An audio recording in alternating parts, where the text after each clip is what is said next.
something that I say along the way will touch you. I know it. Let's begin that process of crafting a meaningful life. Here's Mary Crafts. Hi, welcome back to Crafting a Meaningful Life. Isn't that what you really think you would like in this life?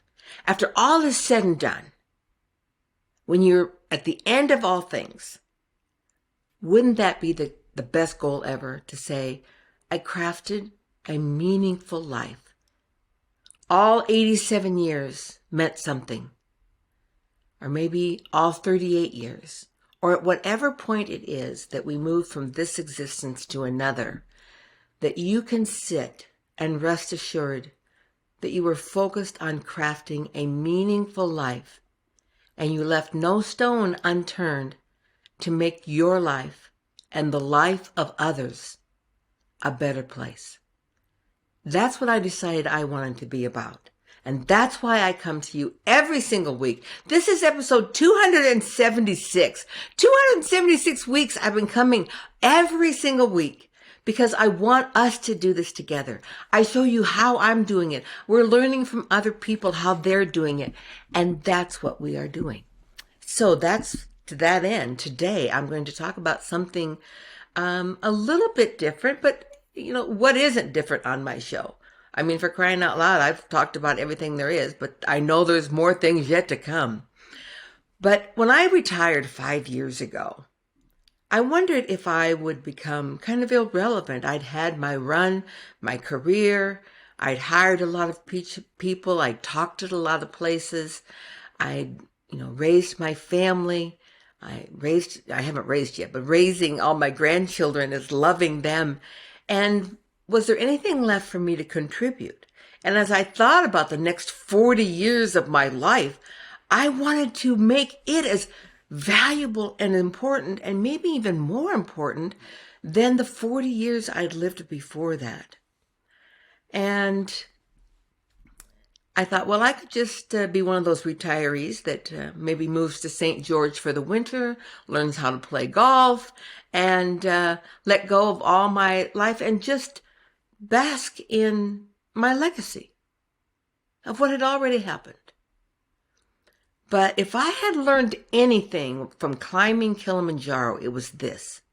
When I would be on Kilimanjaro, almost every day when I'm crying at some parts that are so hard, and I would say, just to the mountain, I would say, listen, do you know in Utah they think I'm a badass?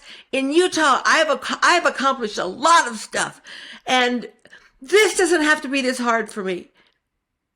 And the mountain would say back to me the same thing every day. I don't care. The mountain did not care what I had accomplished before in my life. The mountain only cared what I was bringing that day. And that I was bringing my best that day, and that I was filling each day with resilience and grit and purpose for being there. When I got back home, that lesson from Kili stuck with me. I couldn't just sit back and say, I conquered Kili. I embraced it. I became the mountain. Well, because now that's 4 years ago. And what is my life like now? I haven't moved to St. George just to bask in the sun. I have learned how to play golf. But I wanted my life to be full of something more. And when your vision becomes clear about how you want your life to be, the doors just open. When your vision is clear about the kind of life you want to create, your feet will start walking in that direction. The whole energy about your being can't walk anywhere else if your vision is clear. And I got real clear about what I wanted my life to be about. So I ask you, is your vision clear? Do you know where you're going? Or are you just surviving day to day? Is there something out there that's driving you and bringing you purpose every day? For me, that's one of the great things about getting up in the morning, is remembering what I'm about. My life is about becoming the very best version of me. And then As I lift myself, I can lift others. I can lift you. I can lift my family. I can lift John. I can lift people I don't even know by the way I live my life. And I can tell you that that's what you can do. If you ever thought about what piece it is that you're going to leave, yes, it's your children. And yes, it's your grandchildren. But you can leave a ripple effect on this world that will be unbelievable. What if the next time you go to the grocery store, you are just prompted somebody because of your vision to reach out and touch their life? And as you're standing by them in the grocery line, you make some random comment that comes to you. Because I'll tell you, the comments to make will come to you. And suddenly they turn and smile at you and say, thank you. You don't know what that effect can be. As they leave the store thinking, I was thinking about not going into work today because I was so depressed, but I think I'm going to go now. I know that somebody recognized me. You made a difference in their life. The number one question that I get asked more than any other question every single day, whether it's on social media, whether it's at some event I'm attending, whether it's just at the grocery store, the question I get asked more than anything else is this: Mary, how do you do what you do? And why do you do what you do? Why aren't you just retired? And why aren't you just basking in the life that you've already lived? And I think I better know the answer to that question. So I've thought about it long and hard. And I know what it's not. It's not because I have to. It's not because all my friends are doing it. It's not because I think it's cool. It's not any reason outside of me. It is inside of me. Because once you know, and you can't unknow. So once I knew that I could make a difference and that I do make a difference, it is impossible for me to turn away and to walk a different direction and not be involved in my life, in others' lives, in creating a better world, because I know now, I can make a difference. I think that's the reason between me and other people, is I know I can make a difference. And if you're not making a difference, you don't know. You truly don't know at what level that you can make a difference. I talked about the grocery store thing. It's a small thing. At the gas station, it's a small thing. But there are also big things that you can do. And I went to the Dominican Republic and helped build rabbit hutches and goat enclosures at an orphanage. I went to Costa Rica and we painted a school. I went to Honduras and did different things. And taught schools how to brush their teeth, simply hygiene levels. I showed up in Ukraine just because I knew I would make a difference if I went. That I was them and they are me. This oneness idea that I talk about, I live this oneness idea. I worked with Exodus when they did their sex trafficking rescue missions during the NBA here in Salt Lake City. And all these outside trafficked women came. And we created a sting operation. I made a difference there. I attend galas to support them. I attend symposiums to learn more about how I can support. I'm actively engaged. And I get it. You might be still deep in your career, and those big things are not on your plate right now. They weren't for decades in my life either. But little things can be. I went to South Africa and visited what's called the plastic cities. And I donate money there every single month now. They showed me the babies that I had donated formula for and how they were thriving. As I was leaving that day, one woman came up to me and she said, because they speak English in South Africa, promise me you won't forget us. So many people come, they visit for a day and then they're gone. and we never hear from them again. I told her, I promise, I won't forget you. My money will continue to come, and I'll continue to support all the babies that are born. During the pandemic, the organization I work with, I got videos of them teaching them how just to wash their hands. They didn't know how to do that to stop the spread of COVID. And to see them learning to wash their hands and dish soap there and rainwater coming out of and it was just exciting. It lifted me. I came home, I watched those videos. I am a better person for having lifted them. One of my favorite times that I did something was when I went to Hurricane Harvey in Houston. It had happened about a month previous, and I was very busy at work, and I couldn't leave. But when things had settled down at work, I just told them, I'm going. And they said, well, where are you going? I'm going to Houston to help. Well, what organization you go with? I don't know. I'm just going to show up. I know I can help. I flew into Houston. I got a little hotel room. Got an Uber the next day. I Googled where are the volunteer centers. I went to one close to me. I got in line. I got to the front of the line, and she said, okay, tell me, what organization are you with? And I said, me. And she said, no, who did you come with? Just me. Oh, how long are you going to be here? A week. What do you want to do? Whatever you need me to do. And she said, okay. Go over there with that group that are getting in that van, and they'll tell you what to do. And I said, oh, great. I went over and I got in the van and off we went. I thought we were going to show up some house. I'd seen there what the recovery efforts looked like. All the houses had already been gutted at this point. All the furniture was out. The carpets were pulled up, and they were ready. One last thing to do before they could begin rebuilding some of these homes. And they said, this is Miss Essie's house, and you're going to work here. I'm like, great. And then I got out of the van and nobody followed me. And I said, what do I do?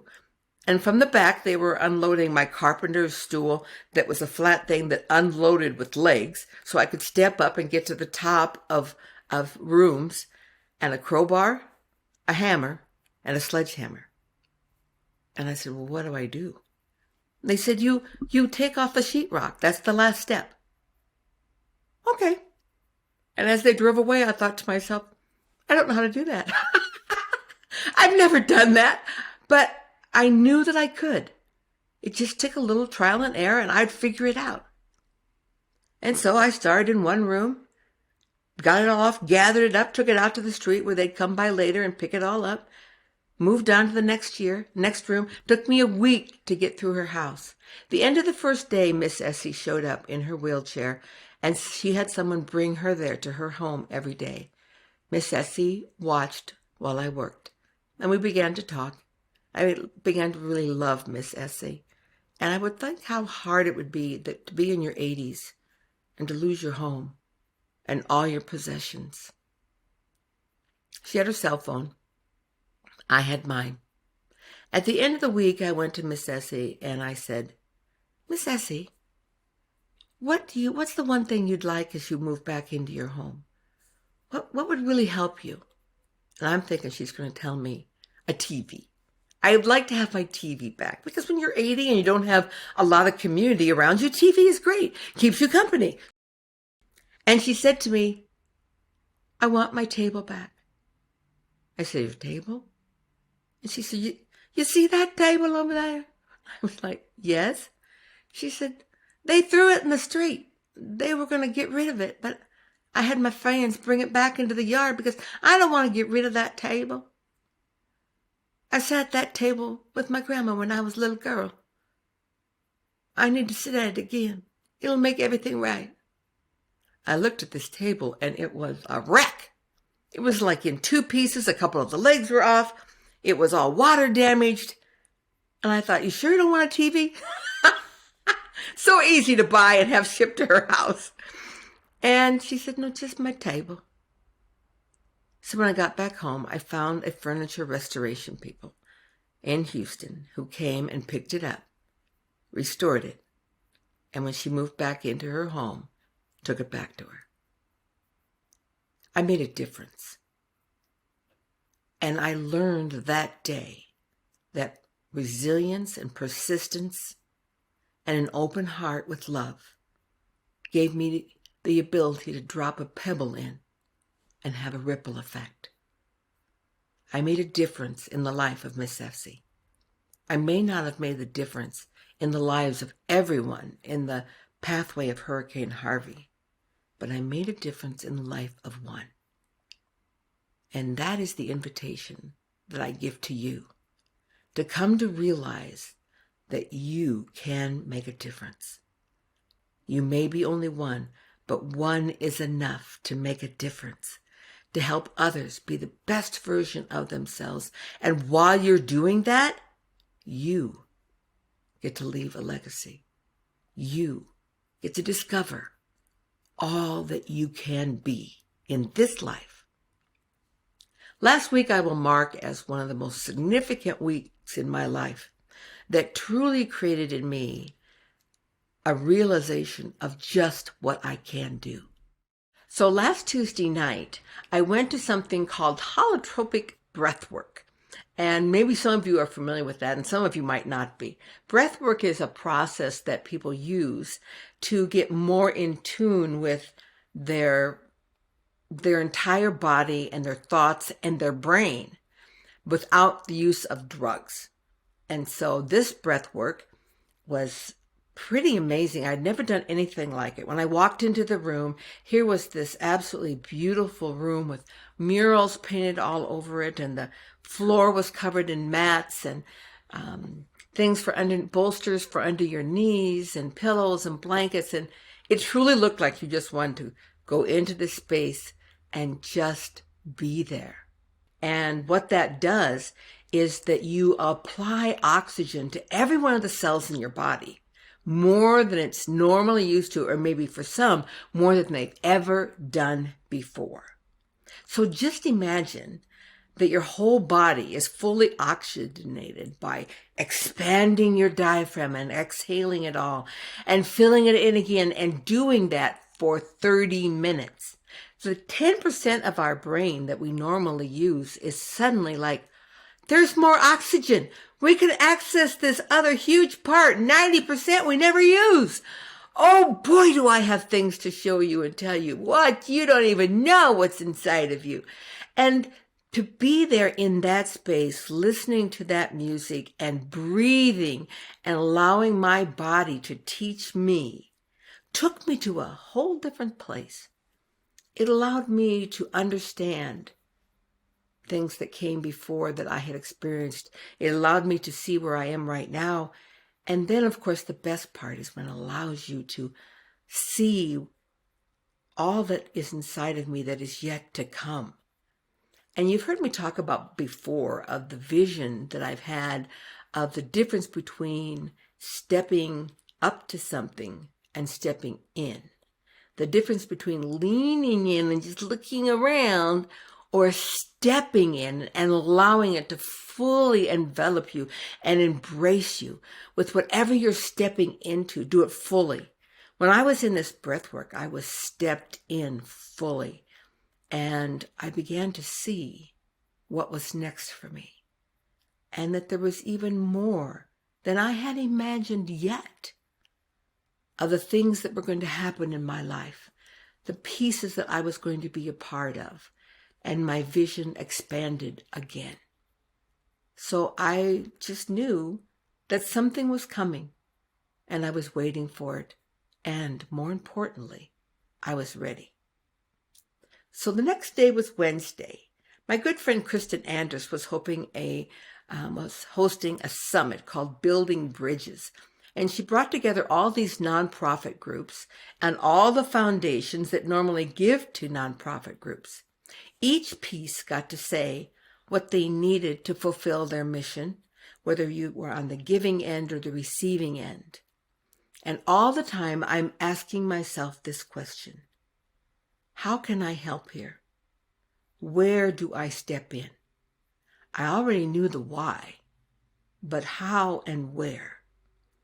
At one point in this Building Bridges, one of the nonprofit leaders said, what we need in our organization is for the core staff and the leaders to believe that we are enough.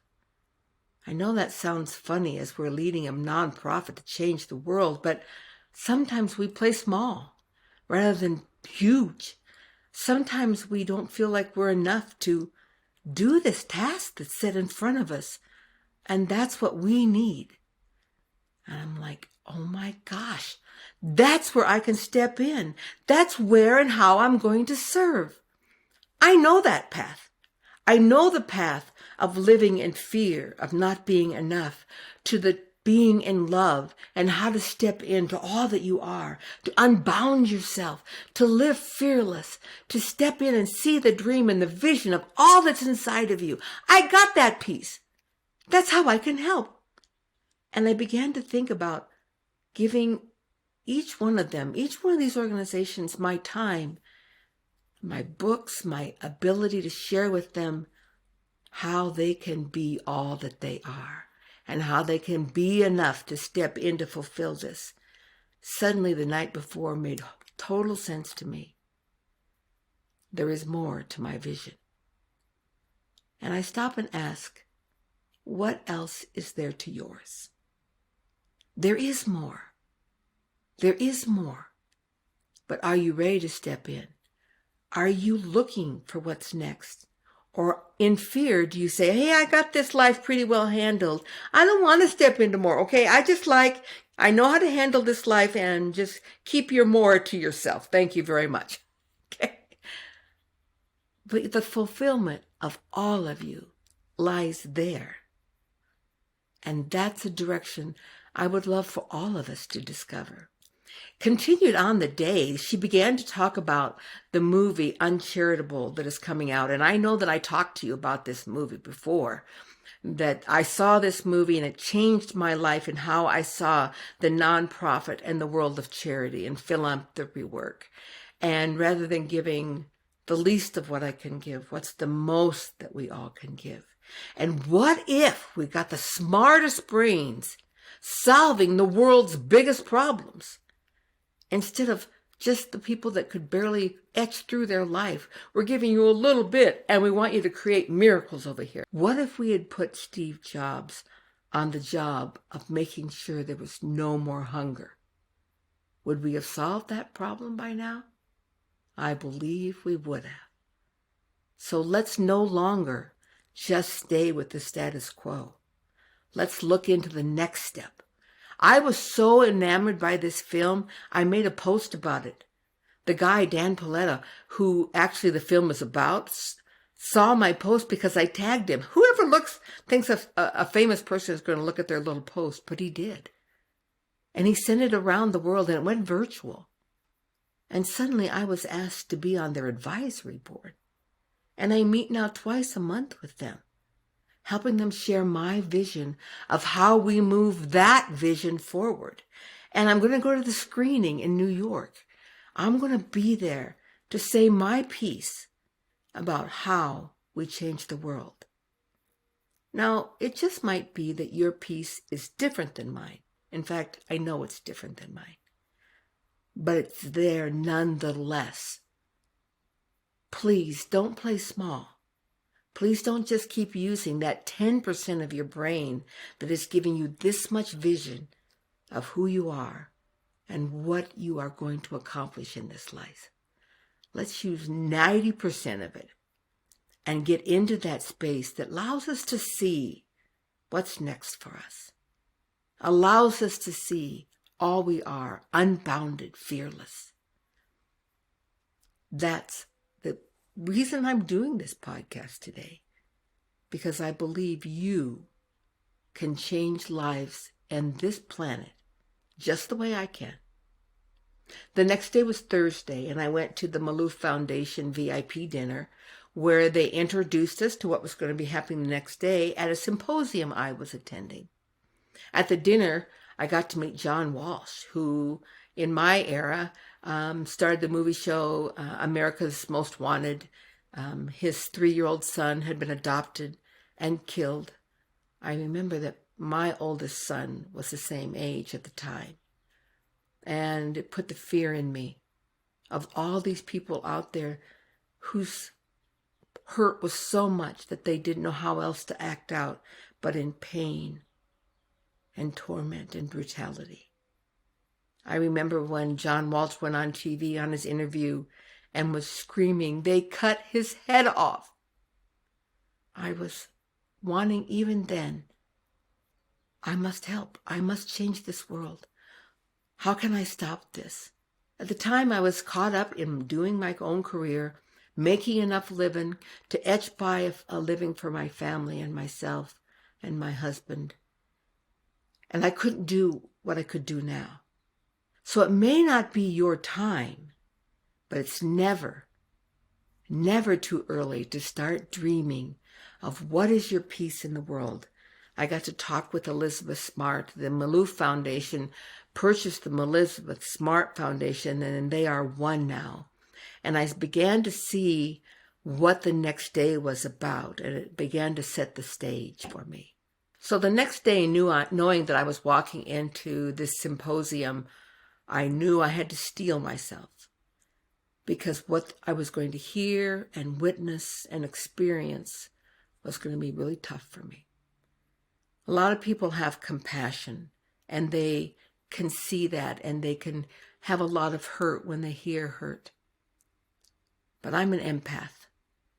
And as an empath, that means that I not only feel their pain and hear their pain, I experience it because I experience it as if I was them, as if I was living that moment.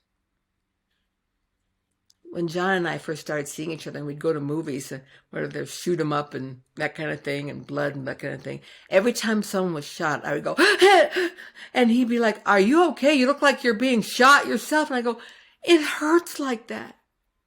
And he said, "Oh, that's it, we're leaving." And a couple times we've tried to watch movies like that since then. He can see, and he just shuts them up. We aren't doing that. We're not ever doing that. So when I hear a story about someone's childhood sexual abuse, or their sex trafficking, or their domestic violence, I live it.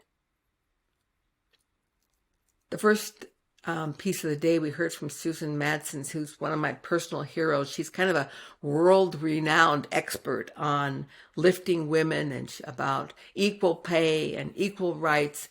But she shifted her focus now to really focusing in on domestic violence, childhood sexual abuse, and eradicating sex trafficking. And something she said that day: why are we not moving heaven and earth to protect our children? And I thought, why are we not? Why is everyone not involved the way I am? I knew the answer. It's because if you're not involved in that kind of work, it's because you don't believe you can truly make a difference. You don't know how you would fit it in your life. You don't know how your little bit of $1 a day could possibly make a difference in someone's life. You don't know how that your time of an hour a month could make a difference. Can I convince you today that it can? I heard so many survivors speaking. They talked about surviving and now thriving. They wanted us to see the problem as it exists today, and then to give us hope that there is hope and there are answers out there, but only if we step in to helping all of us heal as an individual, with our neighbors, with our friends, with our country, with our globe. We are not an island, but rather we are a piece of the continent. Julie Whitehead talked to us, and she gave us a book, and it's still sitting on my kitchen counter. I don't know if I have what it takes to read it, and yet a piece of me knows that I must see, and that I must see the solution, and my piece of that solution. She talked about how that she was sexually abused as a child, to the point of having to watch other young girls being sexually abused. She carried with her a tremendous guilt of not being able to help them, not being able to help herself. Watching people being carried away in a blanket, and she didn't know where they were going. As an adult in her marriage, as her husband decided he needed to sex traffic her, she just gave into it. She didn't know any other way. And I sometimes struggled to say, like I did when Elizabeth Smart was found, why didn't you just walk away? But it's so much more complicated than that. I want to understand and feel and see so that I can help, because I know I can make a difference. This woman from Florida talked about that she had been abducted at age 8 with her little sister, who was 6, by her ex-mother's boyfriend, out of the back door with her crowbar while her mother slept, and took him to a wooded area in Florida and tied her sister to a tree and repeatedly raped her, the 8-year-old. And she could see the blood on his pants. And for some reason, she knew this was different. The many times he had abused her in her mother's home and was threatened that he would kill everyone if she spoke. There was something different about this time. And at the end, he told her to kneel down and say her prayers, and reached over and slit her throat. As she felt the blood, she knew immediately she had to play dead. She fell to the ground and played lifeless and dead. He heard her go to her sister and then get in his truck and leave. When she was sure he was gone, she got up, grabbed her coat and put it around her neck, struggled to get to her sister to find out that she indeed was dead. At the same time, she was showing photos and a PowerPoint with photos of their little family when she was little and her sister was 6. She showed tapes from the trial when she was able to identify him, and she had to face him 3 times in court. Now she works in New York, part of the children's justice system, and saves other children of childhood sexual abuse. She works that no one will experience what she experienced. I sat in the front row that day. I heard these stories, not just from women. We had Rabbi Remy Zippel there, and different men who as a young child had been abused by his nanny and finally had the courage to come out. When we decide to stop hiding that we're not enough, and we make believe this story of that we are enough, and we stop hiding the childhood hurts that are still being carried with us, we get to heal and begin stepping down that path to full love of ourselves. I realized the courage that these people who I had watched speak had done the same path. As long as they were hiding, the healing could never stop, and that they were more afraid of not hiding than I had ever been and ever dreamed of being. And yet one day they took the courage for one time to stop hiding and step out of hiding and in to the life they wanted. At that moment, when they stepped out of hiding, their healing began. And they've been in that journey ever since. The power of not hiding, of being able to heal, is universal.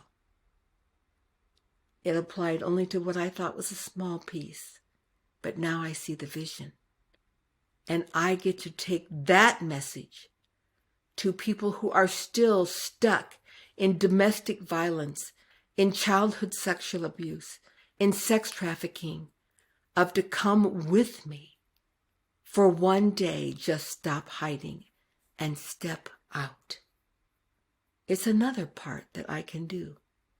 And do you know, as you begin to recognize the problem, and understand the hope that's out there.